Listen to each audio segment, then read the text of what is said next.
सिद्धार्थ मल्होत्रा ने आज तक नहीं दी है 100 करोड़ी फिल्म, क्या परम सुंदरी करेगी कमाल। आयुष्मान और सारा की पति पत्नी और वो 2 फिल्म के सेट पर हुई मारपीट, प्रयागराज में लोकल्स के हाथों क्रू मेंबर्स की हुई धुलाई। आशीष विद्यार्थी बॉलीवुड की प्रार्थना सभाओं पर हुए आग बबूला, खोल दिया इंडस्ट्री का काला सच। अंबानी परिवार के गणेशोत्सव में शामिल हुए शाहरुख खान और रणवीर और दीपिका पादुकोण। 14 दिनों में रजनीकांत की फिल्म ने पार किए 500 करोड़ रुपए की कमाई का मार्क। आगे बताएंगे विकी कौशल की छोड़ी हुई डेट पर क्या अपनी फिल्म को रिलीज करेंगे शाहरुख खान। फिल्म निशांची के लिए पहली पसंद थे सुशांत सिंह राजपूत, मगर मुझसे बात करना बंद कर दिया था। अनुराग कश्यप का बयान हुआ वायरल, हमारा कोई लेना देना नहीं है भाई। विवेक ओबरॉय के साथ रिश्ते पर चचेरे भाई अक्षय ओबरॉय का चौंकाने वाला खुलासा। और आंटी किसको बोला, फराह खान ला रही हैं नया टैलेंट हंट शो। गोविंदा की पत्नी सुनीता और साजिद खान होंगे जज। नमस्कार दोस्तों, आप देखना शुरू कर चुके हैं बॉलीवुड टॉप 10 हेडलाइंस। तो चलिए अब इन खबरों को आपके सामने विस्तार से रखते हैं।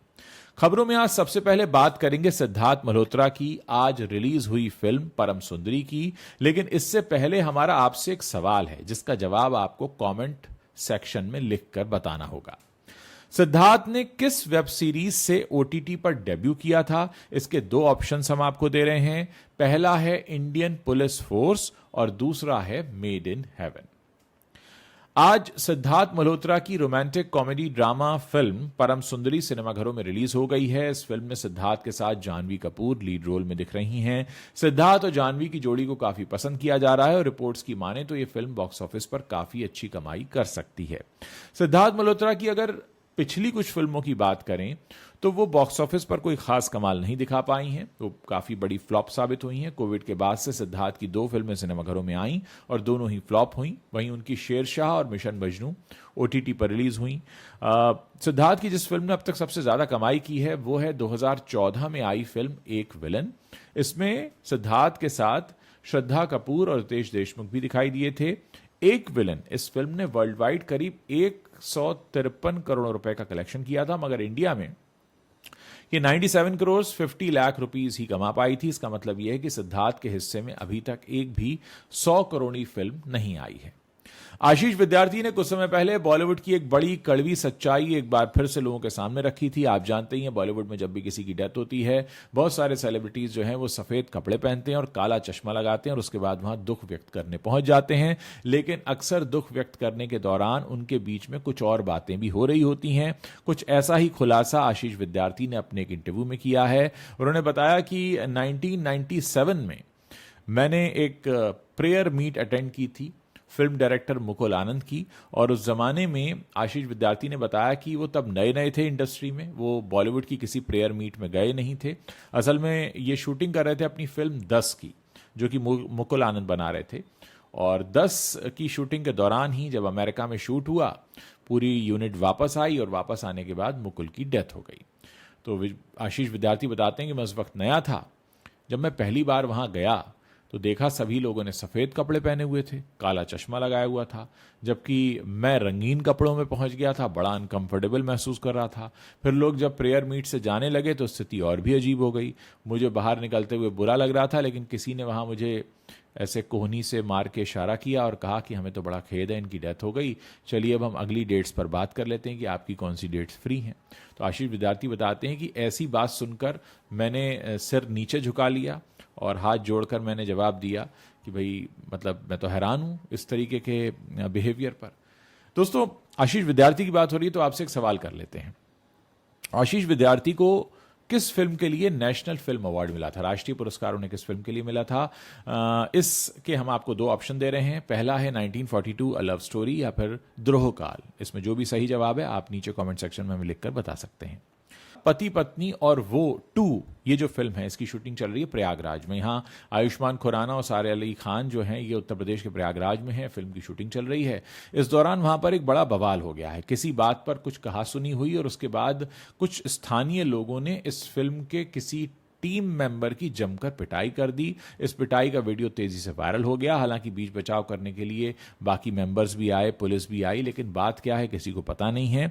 इसका वीडियो काफी वायरल हो रहा है और कोई जानकारी अभी तक सामने नहीं आई है कि आखिर हुआ क्या था। अगली खबर है शिल्पा शेट्टी की बहन शमिता शेट्टी के बारे में, जिनका कहना है कि बिग बॉस ओटीटी में बिताए समय के प्रभाव उनके जीवन पर कुछ ऐसा हुआ कि उन्हें मानसिक स्वास्थ्य की समस्याएं होने लगीं और बाद में उन्हें थेरेपी लेनी पड़ी, क्योंकि बिग बॉस के घर के अंदर जो तनावपूर्ण माहौल था उससे वो काफ़ी टेंशन में रहने लगी थी। और शमिता की माने तो बिग बॉस के घर से बाहर आने के बाद करीब 1 साल तक उन्हें प्रोफेशनल थेरेपी लेनी पड़ी। रजनीकांत की फिल्म कुली ने दुनिया भर में 14 दिनों में 500 करोड़ रुपए से ज्यादा का कलेक्शन कर लिया है। रिपोर्ट्स की माने तो रजनीकांत और नागार्जुन के अभिनय से सजी कुली फिल्म ने भारत में 14 दिनों में 268 करोड़ 75 लाख रुपए का कलेक्शन किया है। फिल्म ने 14वें दिन 4 करोड़ 50 लाख रुपए का कलेक्शन किया, जो कि काफी अच्छा एक फिगर है 14वें दिन के हिसाब से। और अगर कुली के वर्ल्ड वाइड कलेक्शन की बात करें तो इस फिल्म ने 501 करोड़ रुपए का बिजनेस कर लिया है। कुली की जबरदस्त कमाई ने 2 बड़ी फिल्मों पद्मावत और सैयारा के कलेक्शन को खतरे में डाल दिया है। बात करेंगे शाहरुख खान की, जिनका फोकस अब एक नहीं बल्कि 3 चीजों पर है। पहले ही उनकी शोल्डर इंजरी के चलते फिल्म किंग की शूटिंग अटकी हुई है, जिसमें उनके साथ सुहाना काम कर रही हैं। दूसरी तरफ उनके बेटे आर्यन की पहली सीरीज का प्रमोशन चल रहा है और बाकी जिम्मेदारियां भी खुद शाहरुख खान संभाल रहे हैं। ऐसे में एक साथ कई सारे काम इस वक्त शाहरुख खान को करते हैं, पर जब तक उनका शोल्डर पूरी तरह से ठीक नहीं हो जाता किंग का काम तो रुका रहेगा। और बीते दिनों खबर यह भी आई थी कि शाहरुख खान की फिल्म अब 2026 नहीं बल्कि 2027 में जाकर रिलीज होगी, क्योंकि चोट के चलते 2026 की गांधी जयंती यानी 2 अक्टूबर तक इसको रिलीज करना पॉसिबल हो नहीं पाएगा। लेकिन अब किंग की रिलीज को लेकर एक बड़ा अपडेट सामने आ रहा है, क्योंकि एक फिल्म है लव एंड वॉर। इसकी वजह से विकी कौशल की जो महावतार है उसको पोस्टपोन किया जा सकता है। दरअसल इसकी जो तारीख थी वो पहले क्रिसमस 2026 की थी और अब इस पर काम शुरू नहीं हुआ है, तो काम शुरू नहीं हुआ है तो 2026 के क्रिसमस पर ही रिलीज कैसे होगी, यानी अब ये स्लॉट खुल गया है। ऐसे में एक रिपोर्ट ये भी कह रही है कि किंग की टीम की निगाहें अब क्रिसमस 2026 की रिलीज डेट पर हैं, जो विकी कौशल की फिल्म हटने से खाली स्लॉट पड़ा हुआ है। और अभी एक ऐसा स्लॉट मिल गया शाहरुख खान को अचानक से, जो कि उनके लिए काम आ सकता है और हो सकता है कि शोल्डर ठीक होने में 1 आध महीना लग जाए। तो अगर अक्टूबर तक 2026 के रिलीज नहीं हो पाती है तो दिसंबर में एक स्लॉट अब दिख रहा है जहां किंग को रिलीज किया जा सकता है। हाल ही में एक इंटरव्यू में अनुराग कश्यप ने बताया कि उन्होंने दिवंगत एक्टर सुशांत सिंह राजपूत को एक फिल्म ऑफर की थी जिसका नाम है निशानची। आजकल अनुराग उसी का प्रमोशन भी कर रहे हैं। अनुराग का कहना है कि मैं सुशांत के साथ ये फिल्म बनाना चाहता था और उस समय उन्हें धर्मा प्रोडक्शंस की तभी 2 बड़ी फिल्में मिल गई, दिल बेचारा और ड्राइव। जब सुशांत को ये 2 बड़ी फिल्में मिल गई तो फिर उन्होंने मेरी फिल्म को जो था अनदेखा कर दिया, मेरी फिल्म बैक सीट पर चली गई। सुशांत ने मेरे मैसेजेस का रिप्लाई करना बंद कर दिया। जब मैंने बातचीत करने की कोशिश की तो उन्होंने आगे बढ़ने का फैसला किया। निशांची अनुराग कश्यप ने ही डायरेक्ट की है। ये कहानी 2 सगे भाइयों की है जो एक जैसे दिखते हैं पर दोनों की जिंदगी जीने का तरीका बिल्कुल अलग है। इसमें ऐश्वर्या ठाकरे, मोनिका पवार, वेदिका पिंटो और जीशान अयूब वगैरह शामिल हैं।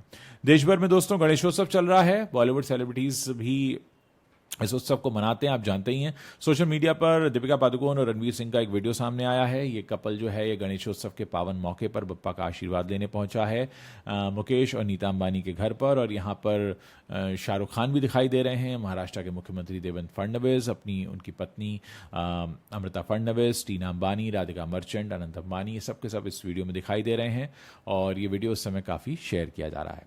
दोस्तों हाल ही में विवेक ओबरॉय के चचेरे भाई अक्षय ओबरॉय ने विवेक ओबरॉय के साथ अपने रिश्ते पर खुलकर बात की है।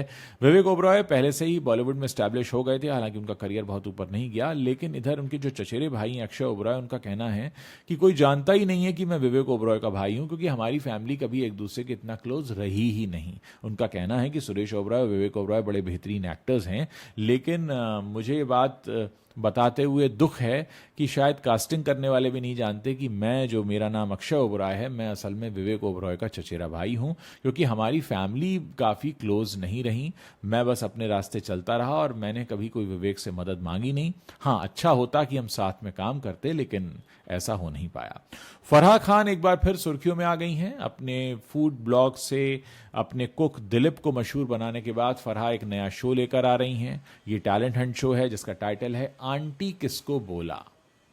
अब खास बात यह है कि आंटी किसको बोला में बॉलीवुड की जो स्टार वाइफ हैं, गोविंदा की पत्नी अनीता आहूजा, माफ कीजिएगा सुनीता आहूजा, वो दिखाई देने वाली हैं। और इसके साथ सुनीता आहूजा के साथ साथ साजिद खान भी दिखाई देंगे। शो का पहला प्रोमो फराह खान ने खुद अपने सोशल मीडिया अकाउंट पर शेयर किया है, जो काफी वायरल है। आपको बता दें कि वीडियो की शुरुआत फराह खान के डायलॉग से होती है, आज हमारा नया शो शुरू हो रहा है, आंटी किसको बोला। वीडियो में यह भी लिखा है कि ओनली फॉर आंटीज, यानी ये शो खासतौर पर महिलाओं के लिए है, खासकर उन महिलाओं के लिए जिन्हें आमतौर पर आंटी कहकर बुलाया जाता है। फराह खान ने यह भी ऐलान किया कि ये टैलेंट हंट शो आज यानी 29 अगस्त से उनके यूट्यूब चैनल पर शुरू हो रहा है। सोशल मीडिया पर शो का प्रोमो सामने आते ही काफी अच्छे रिएक्शंस आए हैं। दर्शक इस नए हटकर कॉन्सेप्ट को लेकर काफी एक्साइटेड हैं और वीडियो पर काफी कॉमेंट्स भी आ रहे हैं।